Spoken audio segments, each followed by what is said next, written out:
been tearing up the Birmingham music scene for over a decade. He's the frontman of the Sexy Weirdos. We've got Johnny Kowalski. Hi people. Oh, Wagwarn, Johnny. I'm sat here talking to you. No one tell him. Wagwarn, yeah, sorry. Wagwarn, yeah. If your music was a cocktail, what would it be? I would like to say porn star martini because it's got a rude name, so that would be appropriate. But it'd probably be more like an espresso martini, I think. Nice, you know, like sophisticated, dark. Yeah, Stimulated, caffeinated, definitely caffeinated. Yeah. Like, caffeine is one of the best drugs on the planet. It's got a coffee right here. Any coffee shops or coffee people out there want to sponsor me, I'm currently looking for a coffee sponsor. So. Oh, happy days. Yeah. Coffee shops, you know where to go. What's the weirdest thing you've ever seen at one of your gigs? This might not be, I might be able to think of a weird one, but this one will definitely do for now, right? We used to play this Dutch squat called ADM and their bar, and there'd be like, you know, maybe 50, 75 people there on a Sunday night. Like, they'd have a meal together and then we'd play it. It would all be a wicked time. Because they used to get a lot of stuff from the skips and stuff, and this girl had got like a load of tulips from the skip and put them all around the venue. And the crowd just started throwing them everywhere. And it's a nice gesture, isn't it? Fucking tulips around there. It's a nice idea. Yeah. Well, it was kind of, I mean, you know, they're anarchists. It was their place, so they could do what they want. And there was a lot of like crazy behaviour, but it was all within boundaries kind of thing, and nobody got hurt or anything. Yeah. But yeah, so everyone was throwing these tulips around, and some landed on the stage. Whirled this one round and round and round and round my head, threw it into the crowd, and it slapped this guy around the face. And he just sort of peeled it off and just kept watching calmly. So quite a good little comic, that would. Yeah, like on those little cartoons. It's just like the tulip peels off the face and leaves a tulip shaped mark. Yeah. You've probably still got like a brief indentation. Yeah. You see a guy in Amsterdam with a tulip mark across his face. Probably from our gig. Oh, nice. What, do you get a lot of anarchists at you? Yeah, I think we do. I mean, we've got all sorts of different people that come to our gigs, but I think because we just play anywhere, do you know what I mean? We'll play anywhere where people can come up with the right fee, you know, within boundaries, and we just seem to attract a lot of people you'd call more anarchistic or anarchy type people, gigs and stuff. Like, that was a terrible sentence. But like, I mean, in Europe, they've got a lot of like social centres and stuff like that, which people more with those kind of politics and stuff. Like not just anarchists, but like what you call like maybe far left or whatever, and like they'll have a venue with like that's set up with a cheap bar. They've got all their equipment there. They might have like an apartment upstairs or something where the bands can play. And like, you know, even if only 10, 20 people turn up, they'll look after you and you'll have a lovely time. Yeah. So it's a nice crowd, isn't it, anarchists, I found. Yeah. I mean, I think people who don't know what anarchy... I mean, there was the history of anarchism is incredibly so interesting, isn't it? Yeah, and I think you know, if you've just tuned in now, you've heard the word anarchy and you're scared. I'm freaking out. There are people like that. There's anarchists on the TV. Like they think it like just means like they think it's the same as chaos. I suppose it was sort of like that was the media tried to push that, didn't they? That's what it that is what anarchy means in just the word itself. Yeah. It's sort of chaos, isn't it? One thing I want to know. Obviously, I presume that Johnny is your birth name. Birth name's John. John, yeah. Sound. So if you had an anarchist name, what would it be? You know, they've all got a funny name. Suck. I've got a story about this. Right? You go first, then I'll ask you what your anarchist name will be afterwards. Me and my girlfriend at the time went to Falmouth. No, not Falmouth. So wild camping, everywhere's private land, basically, isn't it? And so you can wild camp anywhere legally, except for this one place. Yeah. And I've forgotten where it was. Yeah. I guess you probably don't know either. Anyway, so we went there. We knew a couple of anarchists there. Well, anarchists that I hadn't met before. Yeah. And they all had different names, like floorboard, carpet. I don't know. So you get the two different types, don't you? You get the more nature-themed ones, like acorn and stuff, and then you get like nails, you know, stuff like that. So anyway, we're like walking around, like meet a few of them, and they're like, "Oh, nice to meet you." Like, you know, I'm not an anarchist. I lean more towards those kind of politics. But I wouldn't describe myself as an anarchist. I do like what they're about, kind of. But anyway, they said, you know, nice to meet you. What's your name? Like, they're like, I don't know, tree trunk, and they're like, what's your name? I'm like, Abel, and they're like, Eyeball. They're like, nice to meet you, mate. I'm not one of yous. Like, you think I'm one of yous, but I'm not. It's just my name's Abel. Like. And I'm like, nah. I'm like, nah. Abel like table. And they're like, what's a tie ball? And I'm like, never mind. Guess I'm an anarchist then. So I guess if I was an anarchist, I think it's a bit close to my government name, isn't it? Eyeball. But I'd be something like Mephistopheles or something. I don't know, something cool. Or like, so something like, I don't know. I don't want to say Prince because it's been done. I don't think that Prince was an anarchist. Maybe in some way. But is it? Would it be very anarchist? Because it's like kind of saying you're above people, isn't it? Well, it's ironic. Oh, so it's not ironic. It's ironic, yeah. Okay. Or like Majesty or something. It's ironic.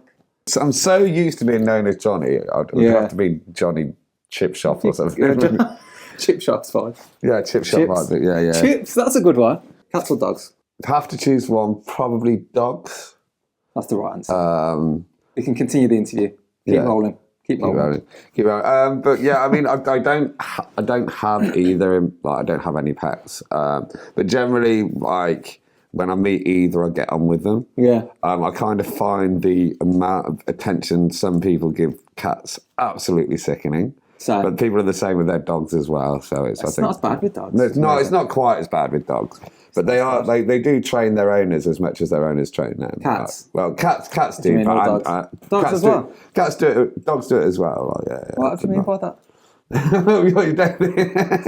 You don't think a dog is capable of falsehood or conning a human being? A dog would never. To any dogs watching this, it's all right, man. I know you would never do something like that.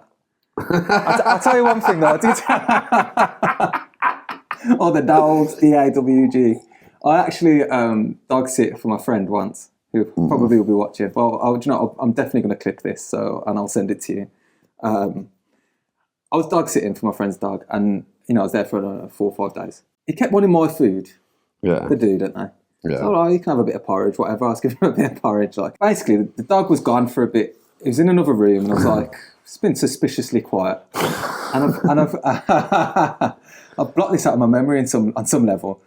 I've walked into the next room, and the dog's there. There's shit everywhere, like, and he's eating it. His own shit, and there's loads. There was loads, and he'd obviously ate loads of it, man. And I was like, fucking hell, I was gonna throw up, man. It was horrible. I still love dogs, but I'm like, I'll never dog sit again.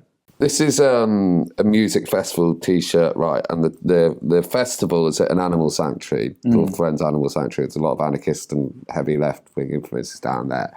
But like one of my favourite places in the world, and for a lot of their history, they just have all the animals wandering about in a big field. Like, and someone would come on with their dog, and they'd be like, "Oh, can I let my dog off the lead? My dog will be fine." It's like, "No, your dog won't." And then they beg. And then they let the dog off the lead, and all of a sudden the dog's on the other side of the field trying to eat a chicken or something like that. Chicken v dog. Who will win? Obviously the dog. Obviously the dog, yeah. Yeah. Chickens are idiots. I quite like chickens, man. I like to feed any animal. I quite like denying animals food. What? Like when they're trying to beg food off your plate. Like, fuck you little dickhead. I'm not giving you any food. I'm not that guy. I don't want to be like a target for animals to try and beg food off me, but I will. But you had dogs. You get on this guy. Like, I have an almost like compulsion to feed animals when I see them.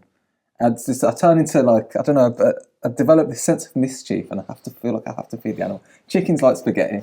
So I'll do with that what you will, but chickens like spaghetti. I don't think they think it's worms necessarily, but they're fucking gone mad for it. All right, so if you see any chickens and you have to have some spaghetti, how often does that happen to people? What? To be around chickens and have spaghetti with them?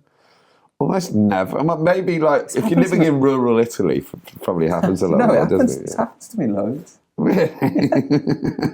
That's weird, isn't it? Maybe it's just because I know that because I make the connection. Yeah. It happens to me quite a lot. Still need a new housemate? No. Got someone in new? Well, that room has it's been taken over by Ollie, the new drummer in the Sexy Weirdos. He wanted it as a rehearsal space, storage space. And so that's what's happening out there now. Thank you very much, Ollie. You've only been in there few weeks or something, but you're already proving a very good addition to the household. Right? Do you miss Rocky? Yes and no. Yeah. I'm sure he'd say the same. Yeah, exactly. But he's the one he was telling me he hates people, so he's probably like, now he's moved out into the countryside to be a gammon, go full gammon. Like, so it's what people do, isn't it? He's probably roaming around in tweed now, shouting at the peasants, like, because he's got like a flat to himself. Yeah. He thinks he's an upper crusty now. Yeah. You hear that, Rocky? Niche. You come round the other day, actually, watch some anime. Yeah. Oh, that's nice. Doro Hidoro, good anime. We got through a lot. Let's get into some deep dives about you and your music. Okay. Yeah, obviously music blends sort of a combination of punk, ska, Falklands. Is that intentional? Like, was that intentional from the start? Yeah. Did it evolve? So I didn't start, 45 now. I didn't start the Sexy Weirdos till I was 30, right? Throughout my 20s, I had put a lot of effort into music that didn't go anywhere. Like musically, I learned a lot about how to play, and like there was some really good like music and gigs, like occasional good gigs, but they just didn't go anywhere. So I kind of almost given up, and I'd started working at the O2 Academy, and like it's a really difficult part. Like, I'd worked hard. I was working behind the bar, working harder than I ever worked in my life for. My relationship at the time was breaking down, and I was just watching all these terrible bands play to thousands of people. And I was like, I've got to do it once more. I'd already been playing around a bit with this Balkan music with the violin player John Joe, and I just thought I'm going to do like a Go-Go Bordello gypsy punk style band. It's going to be called Johnny Kowalski and the Sexy Weirdos because it's going to be my band. It's not so much like I'm in charge of it now, and just a few like things. So yeah, I mean, it was deliberate, and then once we started getting going on it, we just pushed it further and further. And the key members were very muso, yeah. So they didn't want it to be the same as anything else. They wanted it to be constantly evolving. Is that what you mean by muso? Like they want it to be different, or what does muso mean? I mean, I think everyone likes music, right? But someone I would call a muso is someone who's obsessed with music and has like the deeper knowledge of all this, like. Not just like, oh, I like a bit of Bob Marley. They know the majority of reggae records released. They're more fascinated with music and how it's constructed and things the like that than most. And stuff, like, you know, and whether they play or not, do you know what I mean? And there's some people that play instruments that don't go to that depth. Yeah. Like, are you a muser? Yeah, definitely. It's sickening, really. Like, why is it sickening? I don't know, because it's not really sickening. It's kind of useless unless you're actually in the music scene. It's useless knowledge. Yeah, it's not going to it's not going to help you if you're on a sinking ship. It's not going to help you get your car. If it's like your train set, or you know what I mean. Whatever. Yeah. I don't know why I picked train set. Because you know that. Do you like train sets? I don't know why I picked train set. But yeah, neither is a lot of things, is it? I'm a bit of a movie buff. I mean, I make videos, but and TV. I'm well into like TV.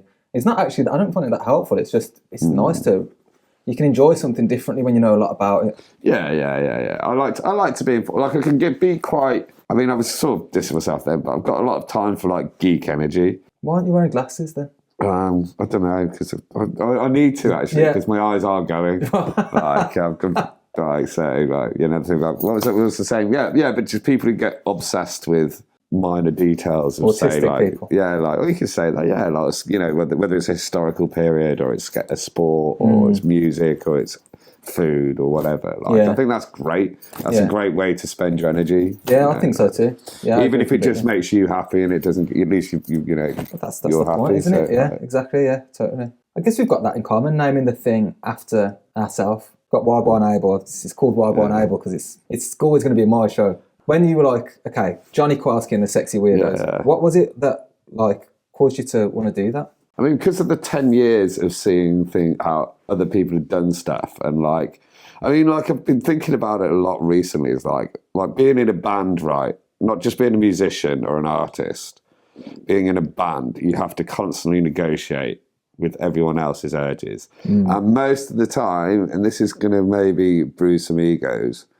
Everyone wants an equal say, but they don't want to give equal commitment, right? And put in equal energy. And like, I think for that first 10 years, like I was just watching other people screw up, and so I kind of needed to be like, if I'm going to go through all this again, it's on my head. And also that was a way of like making, you know, because everyone's got a big idea, say, when you talk about recording an album. So let's just take that as a project, as an example. Everyone's got loads of ideas of like, say, what songs, should we have guitar solos, what studios, how should we do it? But then when you've made the album and it's time to sell it and push it out to the world, and like, you know, there's millions of things you can do to that. Like people just disappear and like, you know what I mean? Yeah. So I can't remember where I was going with that. No, that makes sense. So it sounds like what you're saying is that if it's on your head, then you can make the decisions, and when it comes time to push it and stuff, then you can be the main part of that. But you've had situations before where people will have a lot to say during the fun part, the creative part, and then suddenly when it comes to the hard work, or not necessarily the hard work, but the parts that people don't necessarily want to do, they suddenly disappear. I get you, man. Yeah. That's what I was saying. And, you know, I mean, a lot of that work is boring as hell. Don't get me wrong. Right, the fun part is when you've got the guitar in your hand. Like, you know, gigs are amazing, and people just see, you know, people see you play to a room of say 100 people, they're going crazy, and they think that's like, you know, your life must be amazing then, and that's the only part. It's always the party part, like it's always the hard. Yeah. But they don't realise, like, you know, you're there on a Tuesday in your crappy flat and it's cold and you've got no money, and you're like having to message people who don't really care about your music to try and get the next gig sorted. Because it all goes really quickly, do you know what I mean? It goes really quickly. You plan all these big, like, you know, gigs and stuff, like, they take loads of energy. Put loads of energy into doing them, but then they go relatively quickly. The gig's over. The gig's quick. I mean, kind of can get... And the momentum slows down. Very quickly. Yeah, you have to like find, you know, like I put a load of energy into doing an acoustic tour in Europe last year, and it worked and it was great, but it took a hell of a lot of effort, and then there was kind of like I had to have like some downtime of maybe a couple of months for it. And I mean, you know, there was loads of things that were like could have potentially gone wrong and were kind of going wrong during the tour. But we got through it and it was fine. But I just needed to like just sort of take a bit of a break afterwards and like think strategically about how I do it next. Yeah. Was there any high points of it? Well, that place I was talking about, ADM, with the Tulip guy, they've got a new place now called Hetgroen Velder. And seeing their new place was amazing because they got moved onto the sludge fields and they've turned it into... That sounds anarchist, the sludge fields. But they've turned, I mean, it's called Hetgroen Velder, which means the green field, and it is like literally a green field now, so that's beautiful. That was the first gig. Wicked house show in Belgium, where like the guy puts on gigs in his house. He charges 10 to 15 euros a gig, but that includes free food and as many beers as you want. Mad. Because it's cheaper for him to give away the beer than it is to pay someone. Like, really? Yeah. Amazing place in Eindhoven, Stromhuis. This beautiful squatted building, like really big, kind of theatrical, but like loads of great punky vibes. And then finished the tour did a festival in the Czech Republic and played about like 4 or 5 o'clock in the afternoon to a few hundred people. Sounds wicked, man. Sounds like loads of fun. It was loads of fun, but then there was always like potential that it could go wrong. You know what I mean? Or if one of the key payers had dropped out. I mean, I think that's maybe more of a worry, is that you're going to come back owing people money, or like, say it takes 4 hours to get to Dover, right? Sam, who was driving us, picked me up at mine with like 6 hours to spare, and you know, we were just getting to the other side of London, like, oh, we'll have a little stop, we've got loads of time. Just hit like a wall of traffic. Shit. An hour and a half just gone like that. And so we had to we get to the other side of it and like literally flew. It's the fastest I think I've ever been in a car in my life. Like luckily the weather was good and the road was clear. Yeah. Like listening to Motorhead and like hillbilly chase music and like hillbilly chase music. That's a good idea. Just got into the got on the ferry in the neck of time, man. Like stuff. I mean, it's great when you've got the other side of it, but like. Did you go there was like a ramp and there was some of those like black and yellow panels in the way, and then you drive really fast, and the thing's moving, and you have to go. You got some airtime onto the boat. Yeah. That's what happened. I love it when that happens. But first, it's nerve-wracking when you're in the air, but when you land on the boat, it's no better feeling. Yeah, man. But before that, there was like the men carrying glass across the road, and the women with like a load of chickens. Classic. The chickens. Yeah. The shepherd. You know him well. You've said that your music tends to attract anarchists and different, but all sorts of different types of people. Yeah. How important is it to you to have a message in the music? I'm not one of these people that like starts out with a message, like, and I think that can be. I mean, I'm all for like political music and stuff, but I think there's been some really just cheesy examples where people are like, right, we've got to write a song about. Every day there's a new cheesy example of that. Every day. And like sometimes it'll work for them in the short term, but I don't think it's, like that, like the greats that we talk about, like Jimi Hendrix or Nina Simone or someone like that, they didn't start out like that. Do you know what I mean with that? So I think it's kind of important that the music is about something. Yeah. But I can't always put that in the sentence. Do you know what I mean? It's like it can be like a vibe or a feeling. So yeah, I wouldn't say so much a message. And on the other side of it, I mean, part of the reason I think that we end up with a lot of anarchist fans and stuff is we're willing to play in their spaces, we're willing to meet them on their terms. And if we'd have been in a different place and time and got signed by the right people, we might have ended up with a different crowd. EDL gigs. No, we wouldn't.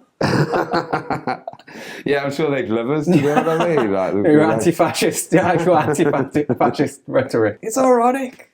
They agree with us, really.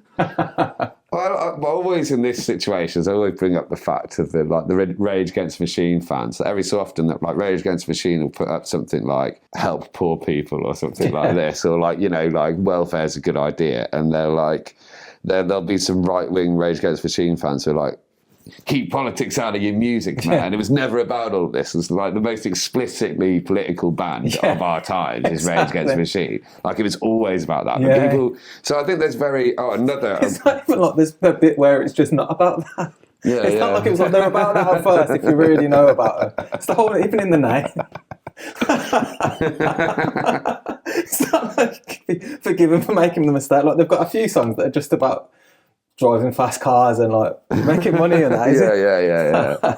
You're the interviewer. Where you go with this whole podcast? The videoing thing. I'm refining the process. Yeah. Getting better at interviewing.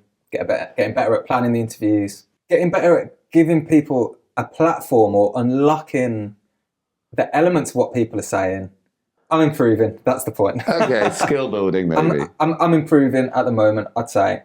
I suppose become the best interviewer in the world. In the world, yeah, that's on this street. The idea is to become a culturally significant interviewer. Okay. And I think that also, I notice that in my life, I meet people like you and a lot of different people. They're so incredibly interesting. Aww. And I'm quite curious by nature. I have access to all these people that are so interesting or inspiring or just weird. That's quite normal to me. For me to meet people like that. Like my very first video was with those two Maasai tribes people that were here. Now, how many times have Maasai tribes people been to Birmingham? Probably not that often. I don't know. How often have they been asked what they think about Birmingham? Maybe never.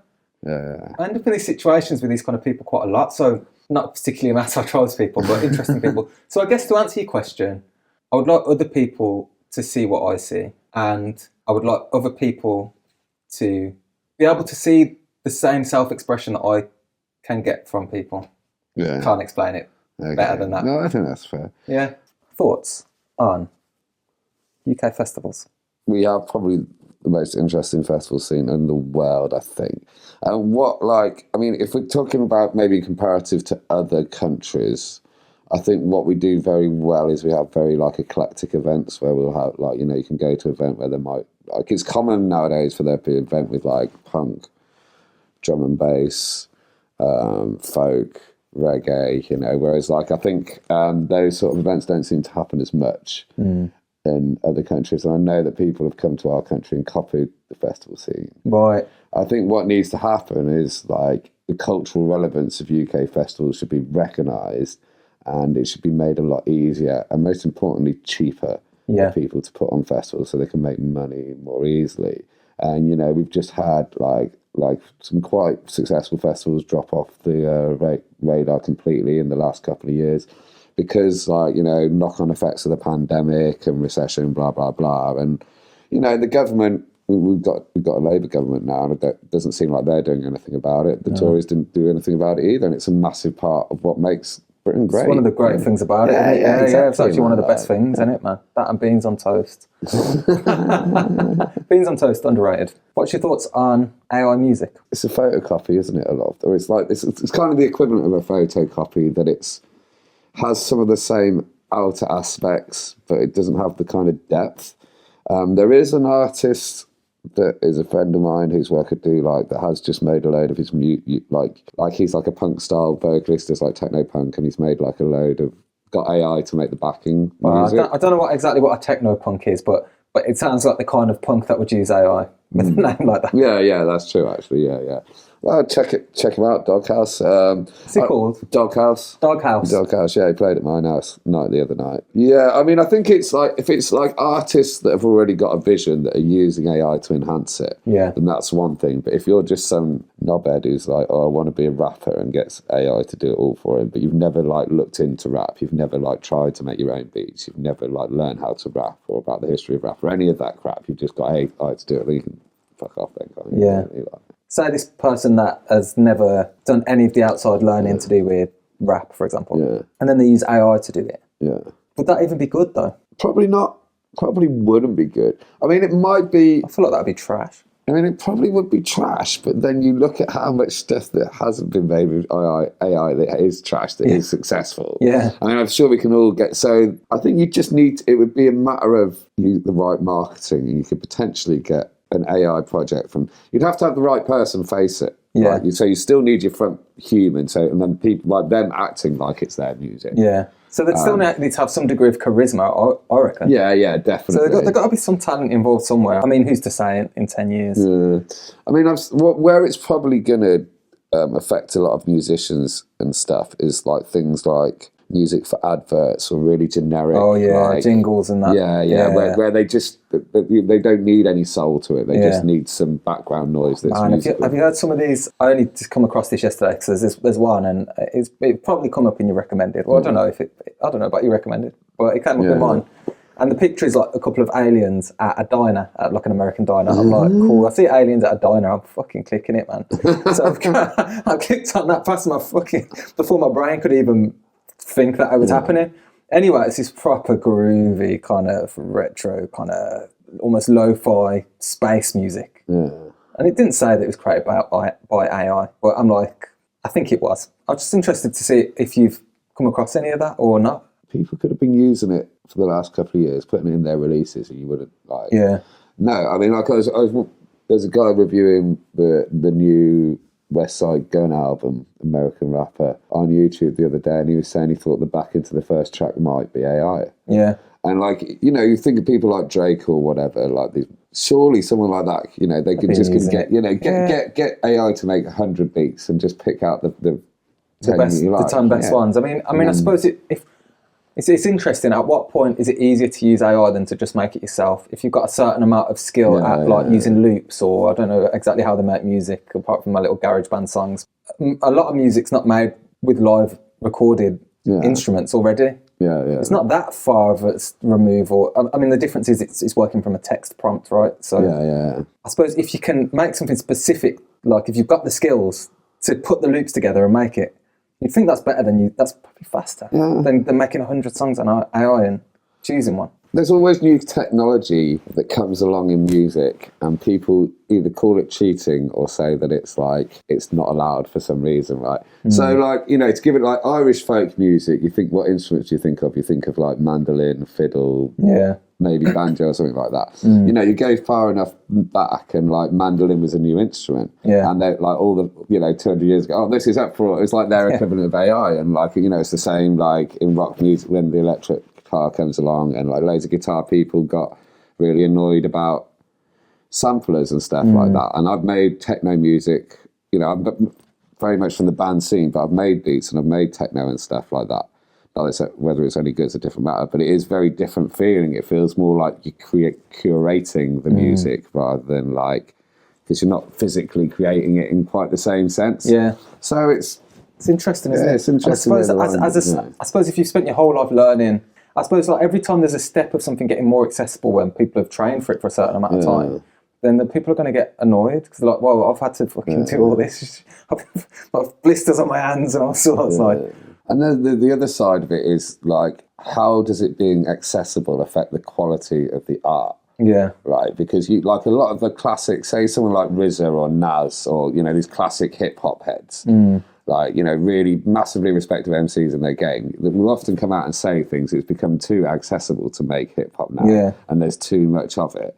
But I think at the same, I can see where they're coming from. But the other time, it's hip hop has become the dominant art form on the planet, right? Yeah. It's the biggest music form ever. So it's like it's a two-edged sword. I think, and it's a bit gatekeepy to me. And also, like, a lot of shit things are being made, but like I've said this in Wagwarn Abel, like it hasn't started off shit, I wouldn't say, but like a lot of things, everything starts off shit. Like you have to learn to get good at things. So by a lot of new people coming up, ultimately, and that maybe there might be something becoming accessible. I'm not saying this is necessarily the case for AI, but there's going to be a load of rubbish stuff before there's good stuff. But then the good stuff maybe will be even better. Yeah, potentially. Like, I mean, you know, there'll be teenagers now that are growing up alongside AI. And like, they're going to have the same artistic urges, right? They're going to want make their version of punk or hip hop or whatever. And they're going to find new ways of using it and probably do something we wouldn't think of. Yeah, exactly. Yeah, robot music. Who's the best band in Birmingham at the moment? I'm going to say Not Soup.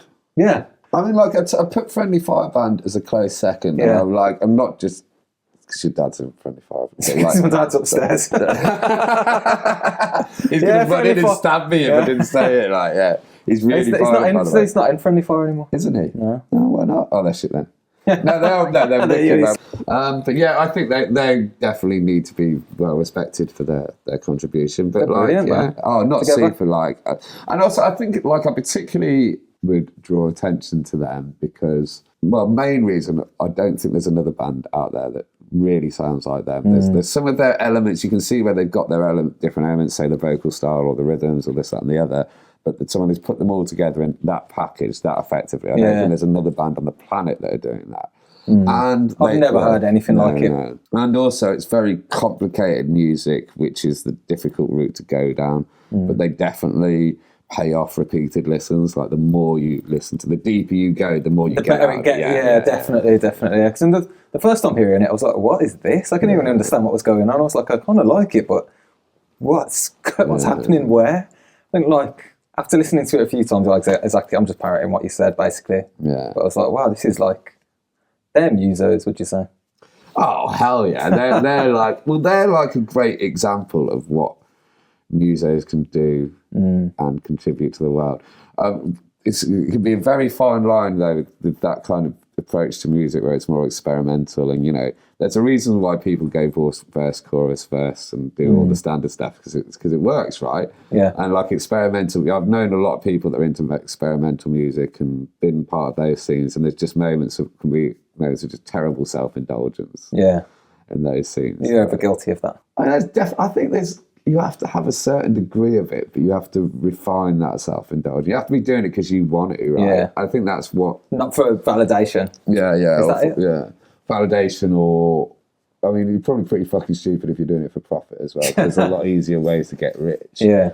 But you have to, like, refine it and, you know, rein your ego in. I've had moments of self-indulgence, it's being creative, isn't it? You got to test it. You got to stress test everything, and I think self-indulgence is one of those things. As a creative person, you're going to want to stress test, aren't you? But like hard drugs, it's cute when I do it. So. Does this get me demonetised? I don't know. Oh, you're monetised. No, I'm not monetised yet. No, I'm not. Might as well make the most of it. Fuck, cunt. So the fuck I want. I don't think you get demonetised for swearing. I was wondering about your events, putting on events. I'm partly wondering about this because I'm not putting on an event. When did you first put on an event and why? In the early 2000s in Worcester, there was a pub called the Apple Tree, which was the like local Renegades pub, and they'd like had an upstairs room. What's a renegade? Just a rebel. Oh, a rebel. Yeah, you know, like That's kind of. I thought it might just be another thing like an anarchist. I was like, "Whoa, tell me more, Johnny. What's it?" I mean, I think it has a more maybe militaristic kind of tone to it, but but anyway, that's the context I'm using for it. So anyway, so they give you 10% of the bar. So I started putting, and to be honest, those gigs were kind of the best I played with that band, but it was difficult to get them regularly and stuff. But a lot of my friends were putting on DIY events and stuff like that. And then I worked at the skate park in Worcester and I put on some skate events and death skateboarding. Oh, so it's not just music stuff then? It was mostly music stuff, but I have like dabbled and been involved in other stuff like skateboard events and stuff like that. Cool. So yeah, on and off, and like shouts out to the Dark Horse who've been like supporting my events for probably like 5-6 years now. Put it this way, if it wasn't for their support and being a great venue to work with, I'd put on a lot less events because it can be very stressful. Putting on events in general. Yeah, putting on events in general, a lot can go wrong. It can be, you think you've got everything sorted. And your events are a laugh, man, to be fair. I haven't been to that many of them, but you don't know what you're going to get. Well, that's kind of my vibe, if you're wondering, like anyone's wondering what my life's like. I tend to book things that I think are good and interesting rather than that are to do with a genre. Yeah.